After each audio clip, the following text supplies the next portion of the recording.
আমাদের অপেক্ষক সীমা এবং অবিচ্ছিন্নতা এটার ছেদক এবং ঢাল নিয়ে আমি অলরেডি আলোচনা করেছি। আজকে আমরা যেটা নিয়ে আলোচনা করবো সেটা হচ্ছে স্থানাঙ্ক। আমরা এই স্থানাঙ্কগুলো কীভাবে বসাবো, দেন আমি 2-3টা হয়তো বোর্ডের কোশ্চেনগুলো সলভ করে দিব। তাহলে আমাদের আসলে অধ্যায়ে নাই তেমন কিছু। তাহলে স্থানাঙ্ক বিষয়টা কি, স্থানাঙ্ক আমরা ছক কাগজে কীভাবে স্থানাঙ্কগুলো বসাবো। তাহলে এখানে আমরা একটা ছক কাগজে দেখি, এটাকে বলে আমরা প্রথম চতুর্ভাগ। এগুলো ক্লাস 9-10 আমি একটু রিমাইন্ড করে দিই। এটা হচ্ছে দ্বিতীয়, এটা হচ্ছে তৃতীয়, এটা হচ্ছে চতুর্থ। তাহলে প্রথম চতুর্ভাগের সাইন কি, প্রথম প্লাস প্লাস প্লাস কমা প্লাস, এটা হচ্ছে মাইনাস কমা প্লাস, রাইট। তৃতীয় চতুর্ভাগ হচ্ছে মাইনাস কমা মাইনাস, চতুর্থ চতুর্ভাগ হচ্ছে প্লাস কমা মাইনাস, রাইট। চতুর্ভাগ। আচ্ছা, এখন আমরা যেটা দেখব সেটা হচ্ছে, যদি আমাদের বলে যে 3,4 এটা একটা স্থানাঙ্ক, এই স্থানাঙ্কটা কোন চতুর্ভাগে যদি বলে, দেন আমরা এটাকে বলতে পারবো যে এটা আমাদের হচ্ছে প্রথম চতুর্ভাগ। কেন 3-এর আগে প্লাস, 4-এর আগে প্লাস, তাহলে প্লাস প্লাস দুইটাই, তাহলে আমরা এটা বলতে পারবো প্রথম চতুর্ভাগে। এখন যদি আমাদের এরকম বলে যে -2 এটা কোন চতুর্ভাগে অবস্থিত, তাহলে আমরা -2 এটা তৃতীয় চতুর্ভাগে। কেন, তৃতীয় চতুর্ভাগের সাইন হচ্ছে মাইনাস মাইনাস, তার মানে দুইটা এক্স এর আগেও মাইনাস, ওয়াই এর আগেও মাইনাস। এটা স্থানাঙ্ক বলতে আমরা জানি যে এটা এক্স কমা ওয়াই, অর্থাৎ প্রথম যে মানটা থাকে সেটা এক্স এর এবং পরের যে মানটা থাকে ওয়াই।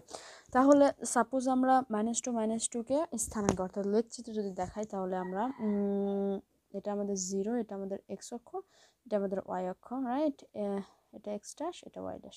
তাহলে -2 কোন চতুর্ভাগে যাচ্ছে, তাহলে যেহেতু -2 তৃতীয় চতুর্ভাগে আসতেছে, অর্থাৎ এই ঘরের ভিতরে আসবে, তাহলে আমাদের এই প্রথম মানটা আমাদের এক্স এর, তাহলে এখানে 1, এখানে 2, তাহলে এটা এক্স এর মান হচ্ছে 2, রাইট। এই যে -2 প্রথমে যেটা আছে সেটা হচ্ছে এক্স এর মান, পরেরটা হচ্ছে ওয়াই এর মান। তাহলে প্রথম যেটা আছে সেটা হচ্ছে এক্স এর মান 2 এবং ওয়াই এর মান হচ্ছে 2। তাহলে ওয়াই এর মানটা আমরা এই যে এই অক্ষ বরাবর ওয়াই এর মান, সুতরাং এটা ধরি 1, 2, এখানে 2 হবে, রাইট। এখানে 1, এখানে 2, তাহলে এর সোজা 2 এখানে অবস্থান করবে। তাহলে -2, বিন্দুটা কোথায় অবস্থিত, এই যে এখানে অবস্থিত। এখন আমি আরেকটা উদাহরণ দিয়ে যদি একটু ক্লিয়ার করার ট্রাই করি। আচ্ছা, আমি এখানে নেই।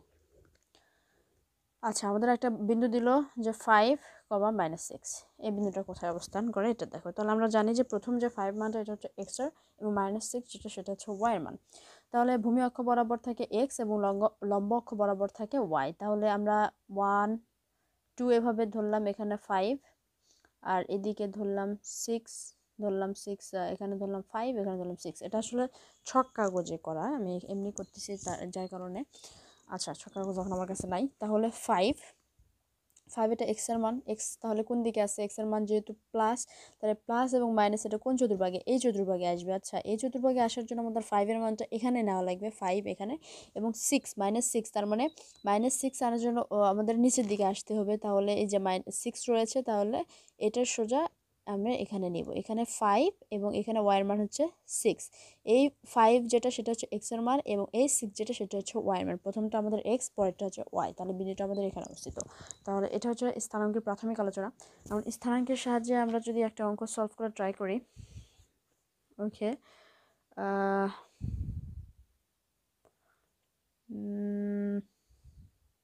আচ্ছা, আমি একটা অঙ্ক নিলাম। অঙ্কটা হচ্ছে y = 3x + 1। এটা একটা আমাদের সমীকরণ। এই সমীকরণটা আমাদের লেখচিত্রে দেখাতে হবে। তো এটাকে আমরা কিভাবে দেখাবো? তাহলে আমরা জানি প্রথমে আমাদের মান বের করতে হবে, স্থানাঙ্ক বের করতে হবে। তাহলে স্থানাঙ্ক আমরা কিভাবে বের করব? তাহলে আমাদের মূল সমীকরণ y = 3x + 1, এটা আমাদের মূল সমীকরণ। আচ্ছা, 1, আমরা সবসময় 3টা মান নেওয়ার ট্রাই করবো স্থানাঙ্ক বের করার টাইম। বেশি মান নিলেও হয়, তবে 3টা স্ট্যান্ডার্ড মান। এখানে এক্স, এখানে হচ্ছে ওয়াই। তো আমরা এখানে দেখব যে এখানে স্বাধীন চলকে অধীন চলককে। তাহলে এখানে আমরা দেখতে পারি যে এটা স্বাধীন চলক, এক্স এর মানটা আমরা ইচ্ছা মতো নিতে পারি, এবং এক্স এর মানের উপর ওয়াই এর মানটা নির্ভর করে। কিভাবে নির্ভর করে দেখো, এক্স এর মানটা আমরা ইচ্ছা মতো যে কোনো একটা মান নিতে পারি, মান নেওয়ার পরে যদি আমরা যোগ মানে এখানে এটার সাথে গুণ এটার সাথে যোগ করি তাহলে ওয়াইয়ের একটা নির্দিষ্ট মান পাবো, কিন্তু ওয়াইয়ের মান কিন্তু এভাবে আসে না। সুতরাং এটা হচ্ছে আমাদের স্বাধীন চলক, এটা হচ্ছে আমাদের অধীন চলক। তাহলে এক্সের মান স্বাধীন, মানে ইচ্ছা মতো তুমি 0 1 2 3 ইচ্ছা মতো মান নিতে পারবা। তো আমি 0 একটা নিলাম, 1 একটা নিলাম, 2 নিলাম, তুমি তোমার এখানে 0 মন না চাইলে 5 6 7 9 10 ইচ্ছা ইচ্ছা। তাহলে এখানে যদি আমরা এক্সের মানটা 0 প্রথমে ধরি, এক্সের মানটা যদি আমরা 0 বসাই, তাহলে আমি একটু রাফ করে দেখাই। তাহলে y = 3x + 1, এটা আমাদের মূল সমীকরণ। তাহলে প্রথমে আমরা এক্সের মান 0 ধরেছি, এক্সের মান 0, তাহলে 3 এক্সের জায়গায় 0 + 1, তার মানে হচ্ছে 0 + 1। তাহলে y এর মান আমরা কত পাচ্ছি, এখানে 1 পাচ্ছি প্রথমে। এভাবে 1 এখানে যদি বসাই তাহলে 3 3 আর একে 4। এভাবে যদি 2 বসাই তাহলে কত হবে, 3 × 2, এক্সের জায়গায় কিন্তু আমরা 2 বসাবো, +1, তার মানে 6 + 1 = কত হয়, 7। তাহলে আমাদের স্থানাঙ্কগুলো কি কি হলো, স্থানাঙ্কগুলো হলো প্রথমে এক্সের মানটা স্থানাঙ্কে আমরা যখন নির্ণয় করবো তখন আমরা এক্সের মানটা প্রথমে বসাবো, এক্সের মান 0 নেওয়ার ফলে y এর মান বেরোচ্ছে 1, এক্সের মান 1, এক্সের মান 1 নেওয়ার ফলে y এর মানটা বেরোচ্ছে 4, এবং এক্সের মান 2 নেওয়ার ফলে y এর মান বেরোচ্ছে 7। এটা এই তিনটা মানকে এখন আমরা লেখচিত্রে প্রদর্শন করব, তাহলে আমাদের অঙ্ক শেষ। আচ্ছা, লেখচিত্রে প্রদর্শন করি আমরা। আমি বিষয়টা এখন সবার কাছে হয়তো সহজ হয়ে গেছে। তাহলে 0 1 আমরা জানি এটা 0 অক্ষ, এটা x অক্ষ, এটা y অক্ষ, x dash y dash, right. এখন আমাদের যেমনটা রয়েছে 0, তাহলে 0 তো 0 এখানেই, 0 স্থানাঙ্ক এখানেই, আর এটা হচ্ছে x, এটা y। তাহলে y এর মানটা কি প্লাস রয়েছে, তাহলে প্লাস কোন চতুর্ভাগে উপরের দিকে যাবে, যেহেতু এখানে 0 0 এখানে, x এর মান এখানে এবং y এর মান 1 ধরলাম, 1 এখানে। তাহলে এখানে একটা স্থানাঙ্ক, এই স্থানাঙ্কে আমাদের আসতেছে হচ্ছে 0, 1, এটা এই স্থানাঙ্ক। তারপর স্থানাঙ্ক 1, 4, তাহলে এটা দুটাই প্লাস, তার মানে এটা প্রথম চতুর্ভাগে। তাহলে প্রথম চতুর্ভাগে আমরা জানি এটা, তাহলে ধরলাম এখানে 1, x এর মান 1 এবং y এর মান হচ্ছে 4, ধরলাম 4 হচ্ছে এখানে, ধরলাম 4। তাহলে এই স্থানাঙ্ক আমাদের 1, 4, রাইট। তাহলে 2, 7 সবগুলো আমাদের প্রথম চতুর্ভাগে ধরলাম, তাহলে 2 এখানে এবং 7টা এখানে, এটা। তাহলে এই তিনটা যদি আমরা যোগ করে দিই তাহলে আমাদের হয়ে গেল এটা আমাদের লেখচিত্র। তাহলে বর্ণনা আমরা কি দিব, বর্ণনা আমি মুখে বলে দিই। এটার বর্ণনা কীভাবে দেব, যদি আমরা বর্ণনা বলতে চাই তাহলে x ও x ড্যাশ হচ্ছে x অক্ষ, y ও y ড্যাশ হচ্ছে y অক্ষ। এখন আমাদের তিনটা স্থানাঙ্ক 0, 1, 1, 4 এবং 2, 7 এগুলোকে আমরা লেখচিত্রে স্থাপন করলে তিনটা বিন্দু পাই। তিনটা বিন্দুর নাম দিলাম a b c। এখন a b c বিন্দু তিনটা যোগ করে দিলে আমরা একটা সরলরেখা পাই। এটাই হচ্ছে আমাদের কি লেখচিত্র। সরলরেখাটা একটি রেখাটা একটি সরলরেখা, এটাই শেষ, এইটুকু বর্ণনায় যথেষ্ট। এখন আমরা দেখি একটু কিছু সালের কোশ্চেনগুলো সলভ করে ট্রাই করব। দেখো, ন্যাশনাল ইউনিভার্সিটিতে 2011 সালে এই কোশ্চেনটা এসছে যে এটাকে বলছে যে এটা চাহিদা সূচি বের করে, জাস্ট সূচি বের করতে হবে।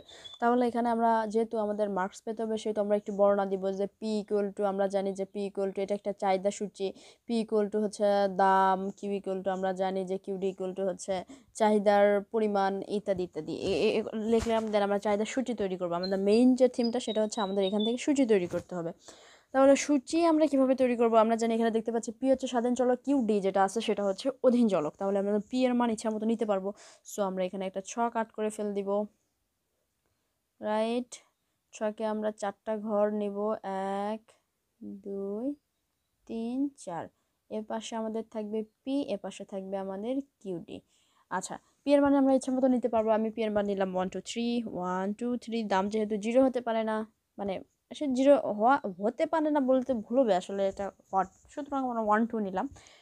দাম 0 হলে কি হবে, আচ্ছা আমরা অত দূরে না যাই। তাহলে পি এর মানটা যদি আমরা এখানে 1 বসিয়ে দিই, তাহলে পি এর মান যদি আমরা এখানে 1 বসাই তাহলে 4 একে 4, 15 থেকে 4 বাদ দিলে হয় হচ্ছে 11। পি এর মান যদি আমরা এখানে 2 বসিয়ে দিই তাহলে কত হয় দেখি একটু, তাহলে 15 - p × 2। পি এর জায়গাতে আমাদের মান বসাতে হবে 1 2 3।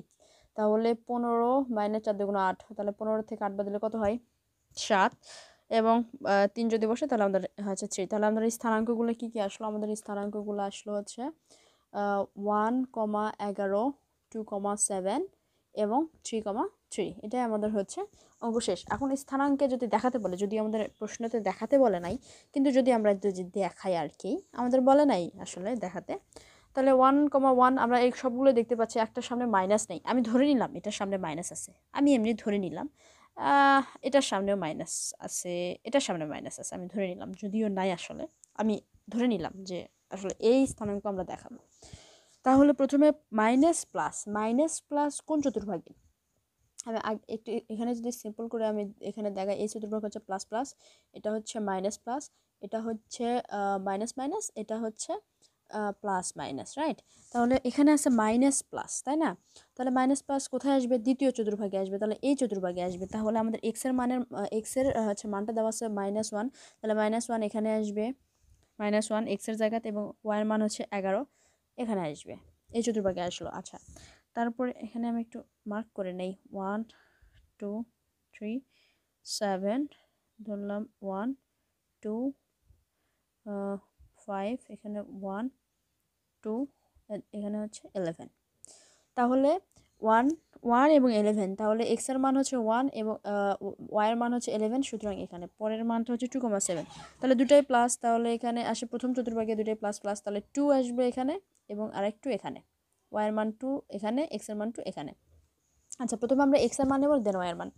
এখানে এক্স এর মান হচ্ছে আমাদের 3 প্লাস, তাহলে এখানে 3 নিলাম এক্স এর মান, এবং ওয়াই এর মান -3, তাহলে প্রথমে প্লাস পরে মাইনাস থাকলে চতুর্থ চতুর্ভাগে, তাহলে এদিকে 1 2 3 এখানে আসবে। তাহলে যদিও এটা একটা কি বলে, এটা অর্ধবৃত্তাকার হচ্ছে আমাদের, কিন্তু প্রশ্ন কিন্তু এটা দেখাতে বলে না, আমি এমনি দেখালাম। আচ্ছা, এই অধ্যায়ে আর কিছু লগের কিছু অঙ্ক আছে, তোমরা যদি চাও তাহলে আমি লেকচার বানাতে পারি, কিন্তু নট ইম্পর্টেন্ট, ওগুলো ইম্পর্টেন্ট না, এগোটাই পরের অধ্যায়টা আমরা শুরু করে দেবো এরপরে।